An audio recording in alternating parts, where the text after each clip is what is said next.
안녕하세요. 이학권의 시사 칼럼입니다. 역사와 사회를 한 소박한 그리스도인의 눈으로 보는 그런 시간입니다. 오늘은 삶의 본질을 되돌아보며 그런 제목으로 나누고자 합니다. 제가 좋아하는 그 신학자 중에 칼 바르트라고 있습니다. 독일계 신학자인데요. 그분이 유명한 말을 했습니다. 이 설교자는 한 손에 성경을 또 한 손에 신문을 들고 있어야 된다. 그분이 살던 당시에 미디어는 신문밖에 없으니까요. 다시 말해서 성경이라는 텍스트도 잘 알아야 되지만 이 텍스트가 적용이 되는 컨텍스트, 사회와 역사도 알아야 된다. 그런 말씀을 하셨습니다. 저에게 가장 많은 영향을 준 그런 신학자다, 그렇게 볼 수 있는 분인데요. 어쨌든 저는 성경에 대해서 관심이 많은 만큼 이 사회에 대해서도 관심이 많은 편입니다. 오늘은 10월 25일, 지난 10월 25일에 슈스케 출신, 슈퍼스타 K를 줄여서 수스케라고 하죠. 수스케 출신의 김현지라는 가수가 자살을 했습니다. 자세한 것은 전 잘 모르지만은 그 김현지의 자살과 더불어서 몇 가지 생각되는 점들을 좀 나눠보려고 하는 것입니다. 그 2009년에 등장을 했는데 등장하고 나서 얼마 안 있어서 소울 퀸이라는 그런 별명을 받았습니다. 그 소울은 여기 흑인 영가, 니그로 스피리추얼 창법이죠. 그래서 한국 가수들에게는 드뭅니다. 그리고 미국에서도 사실은 제대로 된 그 소울 창법을 듣는 것은 그렇게 흔하지 않은 일이어서 몇 번 찾아서 들어봤습니다. 굉장히 가창력이 있고 노래 소화를 잘하는 그런 가수라고 생각을 했습니다. 물론 뭐 그 뒤로는 별로 못 들어봤죠. 그럴 기회도 없고. 그런데 신문에서 자살을 했다는 기사를 읽고 여러 가지 생각이 떠올랐습니다. 제일 제 마음에 먼저 온 것은 한국의 연예계란 참 작습니다. 미국에 비하면은 정말 비좁은 그런 연예계입니다. 거기에 소수의 프로덕션이 완전히 장악을 하고 있습니다. 뭐 잘 아시다시피 JYP라든지 SM이라든지 이런 엔터테인먼트가 이렇게 장악을 하고 있어가지고 그들이 가지고 있는 그 대형 자본과 그들이 가지고 있는 방송 네트워크와 그 다음에 무대 출연을 그분들이 거의 다 컨트롤을 하고 있기 때문에 그쪽의 후원이나 그쪽의 소속이 아니면 아무리 가창력이 있고 소질이 있어도 그 무대를 활당받기가 거의 힘들고요. 그 사람들이 편성해 놓은 방송에 거의 소모용으로 등장하는 그런 정도밖에 기회가 없습니다. 그래서 연예계에도 요즘은 수저 계급론이라 그러죠. 그 유명 배우라든지 유명 연예인 자녀면은 거의 그냥 고속도로 진출할 수 있는 뿐만 아니라 그에 관련된 사람들만 소수가 독점하는, 그래서 이 한국 연예계 안에서는 재능의 소모가 너무나 심합니다. 뭐 수도 없는 이름들이 떠오르죠. 우리 김광석으로부터 시작해서. 그래서 이 한국 연예계의 가장 큰 문제점이라고 하면은 제가 생각할 때는 창의성의 상실입니다. 이런 대형 엔터테인먼트가 만들어내는 스타일은 거의 똑같습니다. 롱다리 걸그룹들이죠. 그렇게 해야 이 영업이 되기 때문에 그 이미지에 맞지 않는, 그런 그 복제품 이미지에 맞지 않는 이 연예인들, 가수들, 배우들은 정말 힘든 그런 상황이 한국 연예계의 상황입니다. 김현지가 처음 등장했을 때 중성적인 그 외모에 그 무뚝뚝한 그런 태도에 그 별로 기교 없는 가창법, 이런 것들이 살아남을 수 있을까 걱정이 되었는데 아니나 다를까 사실 견디지 못했습니다. 아마 그 세계에서 견디는 것은 훨씬 더 힘든 일이었을 것입니다. 이것은 음악뿐만이 아니죠. 영화, 예술, 미술 모든 그 예능 분야에 한국은 거의 같은 사실은 현실과 상황을 가지고 있습니다. 각기의 재능대로 표현할 수 없는 어떤 획일화된 이미지에 자기를 맞추어서 끼워 넣지 않으면 살아남을 수가 없는 이 보이지 않는 손의 그 조종, 그 보이지 않지만 너무나 확실한 피할 수 없는 이 손의 조종들을 벗어날 수가, 심지어 문학까지 그렇습니다. 한국에서 베스트셀러가 되는 작품들은 그 책이 영화로 나왔다든지 드라마로 제작이 됐다든지 그런 경우, 아니면 이미 유명 인사가 적었다든지 인기 있는 작가가 적었다든지, 그렇지 않은 경우에 베스트셀러가 되는 것은 거의 하늘의 별 따긴, 다시 말해서 한국의 독자들이 읽을거리를 찾는 것이 아니라 유명인, 자기가 좋아하는 인기인에게 충성을 하는 것이 한국의 독서 풍토, 한국의 연예계 전반에 걸친 풍토입니다. 결과로 모든 우리 대중문화에서 만나는 것은 만들어진 문화밖에 못 만납니다. 피어난 문화. 그 한 사람 한 사람의 독특한 재능에서 피어난 문화를 만나지 못하고 그 대형 엔터테인먼트가 만들어낸 그 만들어진 획일화된 그런 문화밖에는 접하지 못하는, 사실은 드라마도 천년일편적으로 그냥 사람만 바뀌고 시대만 바뀌고 역할만 바뀌지 스토리 진행은 거의 시작하면 벌써 끝을 알 수 있는 이러한 문화 속에 우리가 살고 있는 것은, 우리 한국 민족이 상당히 그 창조적인 민족인데 안타까운 모습입니다. 단순히 한 가수가 자살을 한 것이 아니라 우리 한국 연예계의 어떤 풍토 자체를 보여주는 것 같아서 굉장히 마음이 안타깝습니다.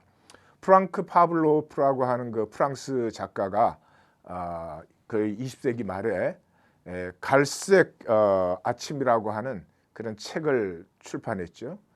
그 책은 거의 조지 오웰의 1984와 비슷한 내용입니다. 한 그 나라가 있는데 하루는 아침에 법을 제정했습니다. 이제 갈색 고양이 외에는 기르지 말라, 그런 법을 제정했습니다. 그리고 학자들은 연구를 해서 거기에 대한 데이터들을 제공했습니다. 갈색 고양이가 도시에 살기에 적합하다. 갈색 고양이가 더 친환경적이다. 갈색 고양이가 인간에게 더 친밀하다. 등등등의 연구 결과를 내어놓으면서 사람들은 좀 이상했지만 그걸 받아들였습니다. 그걸 받아들이자마자 그 다음에는 갈색 개만 길러라. 신문도 갈색, 책도 갈색, 온 나라가 갈색 일색이 되는 그러한, 거기에서 획일화되어가는 문화를 꼬집은 그런 책입니다. 그러나 이런 경우에는 저항이 가능합니다. 국가가 법으로, 제도로, 시스템으로 하는 것은 저항이 가능한데, 이 문화적인 획일로 나타나는 것은, 이건 사실 한 사람 한 사람이 깨어있지 않으면 저항 자체가 불가능하다는 그런 면에서 굉장히 위험하다 그래야 될까요? 사실 굉장히 위험한 것입니다. 우리의 정서가 획일화되어 버리고 나면 우리의 삶의 어떤 창조성, 진정한 생산성, 그 진정한 기쁨과 행복과 보람을 가꾸어내는 능력 자체가 마비되어져 버리는 것입니다. 그러면 자극으로만 어떤 만족감을 느낄 수 있습니다. 심하게는 마약을 해야 된다든지, 그렇지 않은 경우에도 꼭 술을 한 잔 마셔야만, 꼭 바깥에 나가서 질펀하게 먹어야만 뭐를 한 것 같은 느낌이 들어오는 그런 생명성이 마비된 생존 체계 속에 흡수되어 버리는 것이죠. 그래서 사실 문화적인 획일화는 훨씬 더 위험한 면을 가지고 있는 것입니다.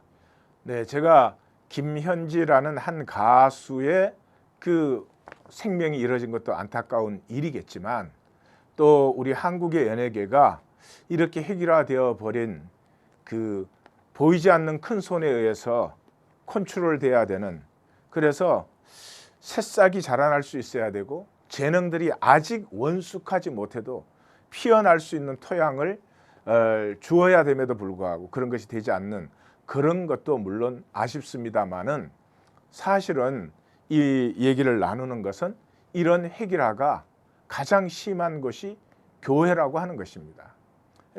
교회는 예를 들어서 말하면 이렇습니다. 대중음악에는 음악성이 없거나 최소한도입니다. 왜냐하면 대중음악은 상업화가 목적이기 때문에. 다시 말해서 대중음악은 히트를 쳐야만 살아날 수가 있는 거죠. 그런 의미에서 음악성보다는 대중성, 또 대중성보다는 상업성이 훨씬 더 중요한 것이 대중음악의 피할 수 없는 본질이라고 하겠습니다. 자, 세상은 전부가 그러합니다. 정치도 마찬가지죠. 정치의 본질보다는 선거에서 이겨야만 되니까 그러한 그 상업성이나 그런 것이 본질보다 훨씬 더 중요하게 되는 것. 그게 세상에 피할 수 없는 모습과 본질이죠. 그러나 교회는 이 역사와 이 세계에서 유일하게 어떤 그 환산된 가치성보다는 본질이 훨씬 더 중요하고 사실은 본질 때문에 있는 것이 교회입니다. 다시 말해서 교회는 이 복음, 기쁜 소식, 뭐가 기쁜 소식입니까? 우리 모두가 한 사람 한 사람 하나님에 의해서 창조된 모두 유일하고 고결한 가치를 가진 개인들이라고 하는 거죠. 우리 한 사람 한 사람이 그렇게 유일하고 절대적인 독특성을 가진 개인이 될 때 우리는 서로 건강하게 관계할 수 있습니다. 건강하게 관계하는 우리, 그것이 교회입니다. 모든 교리, 모든 성경 지식, 모든 신앙적인 훈련은 그 자체를 위해서 있는 것이 아니고 하나님이 창조하신 나, 그 진정한 나됨을 회복시키는 데 있고 우리에게 진정한 관계가 없는 것은 진정한 나됨이 허락되지 않았기 때문에 거기에 정죄가 있고 판단이 있고 또 내 쪽에서는 수치가 있고 불안이 있고 두려움이 있기 때문에 진정한 관계보다는 형식적인 관계, 관계 자체를 위한 관계, 이런 것들 때문에 진정한 생명 교류, 생명 유통이 사실 되지 않는 것이죠. 이 세계에서는 그게 당연한 것입니다. 그러나 하나님께서 교회를 만드신 이유는 교회를 만드시고 우리의 모든 죄를 사하시고 이제 그리스도 예수 안에서 정죄가 없다는 말은 내가 아무리 부족해도 미성숙해도 심지어 죄악될지라도 내가 나로서 담대하고 내가 나로서 떳떳할 수 있는 것이죠. 그때 내가 나된 것을 떳떳하게 누릴 수 있을 때 너의 너됨을 판단과 정죄 없이 받아줄 수 있죠. 너에게 내가 원하는 이런 사람이 되라고 요구하지 않지요. 그 사람 모습대로 받아줄 수 있죠. 그 받음을 받을 때 그 사람은 또 피어날 수 있죠. 내가 나되고 너가 너될 수 있을 때 진정한 관계가 이루어져서 그리스도 안에 생명 관계, 이것을 교회라고 합니다. 근데 교회조차도 사실은 마치 대중음악처럼 본질보다는 상업성에 더 치중해 있습니다. 다시 말해서 교회 그러면 몇 사람이 모이느냐, 또 헌금 액수가 얼마나 되느냐, 그것이 훨씬 더 중요할 뿐만 아니라 그게 전부인 세상입니다. 사실은 우리가 어떤 교회에 대해서 들었다 그럴 때 어떻게 그 교회를 이해하는지 한번 생각을 해보십시오. 그 교회에 5만 명이 모이는데 헌금 액수가 한 주에 100만 불이야. 그 소리를 딱 듣는 순간에 우리는 그 교회가 어떤 교회인지 분명하게 그 이미지가 딱 잡힙니다. 그런데 만약에 어떤 교회에 대해서 소개를 하는데 그 교회는 정말로 자기 자신의 진실로 살려고 정말 하나님 앞에 붙들림 받기를 원하는 사람들이 모여서 서로가 서로를 기쁨으로 받아주는 그런 평강과 희락이 있어. 그런 말을 들으면 그게 도대체 무슨 교회인지 쉽게 우리에게 닿지 않습니다. 왜냐 그러면 우리의 생각의 오리엔테이션이 이미 상업화 되어져 있습니다. 교회라고 할 때 그 이상을 우리가 보지 못하는 것입니다. 이러한 풍토 속에서는 생명이 하나하나 자기 자신으로 생명 자체로 피어나기에는 참 어려운 것이죠. 그래서 이번에 김현지 사건은 단순히 우리 사회가 아니라 우리 교회의 현재의 모습을 우리 스스로 돌아보게 하고 있습니다. 지금까지 이학권의 시사칼럼이었습니다. 다음 시간에 또 뵙겠습니다.